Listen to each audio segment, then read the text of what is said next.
Welcome back to our final online lesson. This is to do with the imperialism in World War I unit, and today we're looking at World War I as it comes to an end.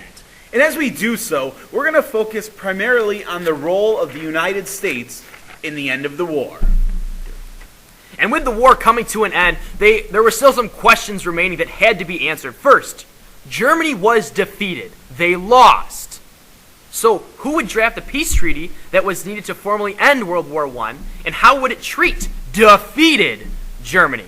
Second, how much say would President Wilson have in this treaty?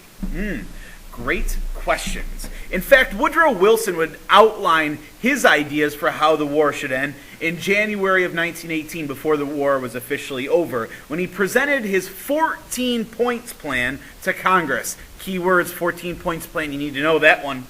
Among these 14 points was point 1, that there should be no more secret treaties. Point 2, that there should be freedom of the seas. Point 3, that there should be free trade. Retrade. And then point 4, that nations should reduce their armaments. They should not have stockpiles of weapons.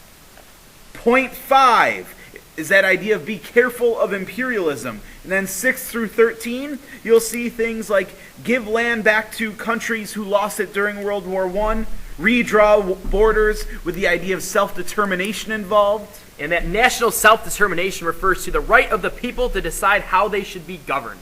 And then lastly, and probably the most well-known of the 14 points, involved something known as the League of Nations. League of Nations. And the idea behind the League of Nations is basically where you have all of the countries coming together to discuss problems and issues, all an idea to hopefully avoid future wars. The idea behind this is collective security. Now, is this still around today? No, it is not, but there is something similar to the League of Nations that we have today that is called the United Nations. Oh, the UN. Yes. So, in December of 1918, President Wilson travels across the pond, bringing with him his 14-point plan.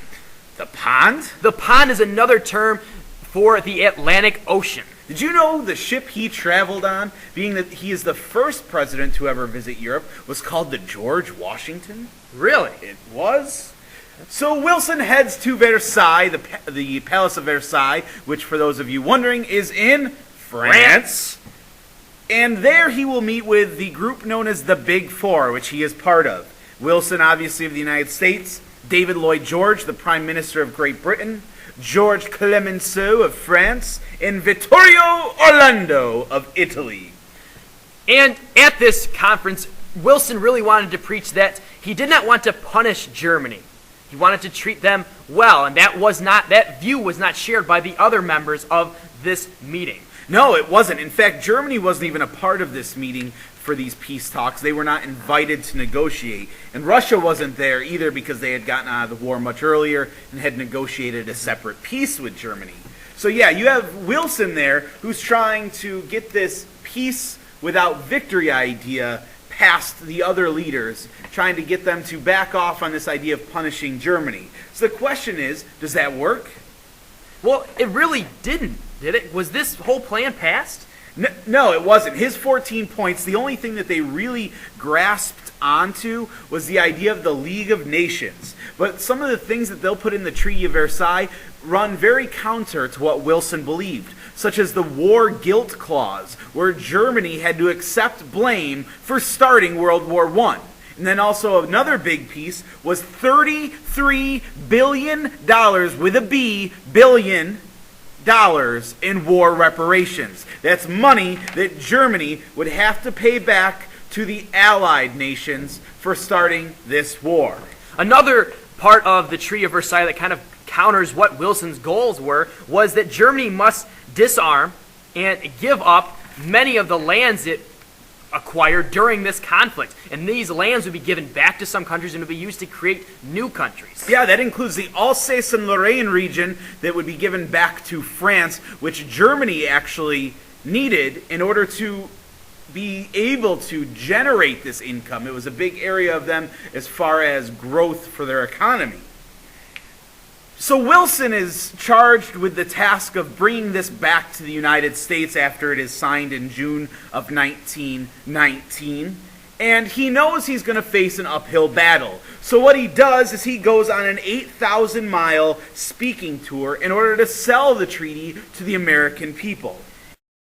And this tour was necessary. At the time, the Senate was controlled by the Republicans. And that uphill battle was faced because he did not have favor with them, with their decisions. No, and when he goes out on this speaking tour, his health is deteriorating, and he'll actually collapse at one point and will have to be rushed back to Washington.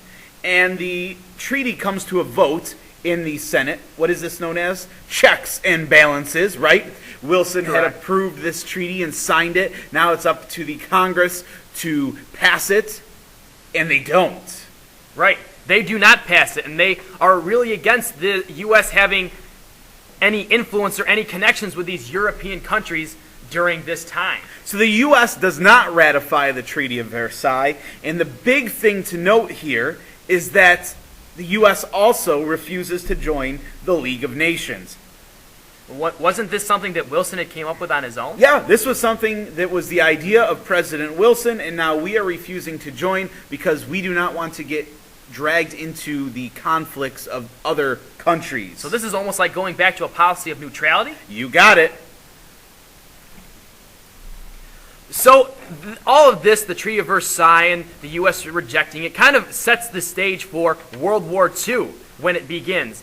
Especially because, remember, Germany was punished by the Treaty of Versailles. Harshly. They had to pay the war reparations. How much was that again? $33 billion. $33 billion. They had to give up a lot of the land that they had acquired. And they had to accept guilt for starting the First World War. And along with disarming their military, this infuriates a lot of the German people. And they're looking for, in the period after World War I, a leader to lead them out of this darkness. And that individual was known as Adolf Hitler.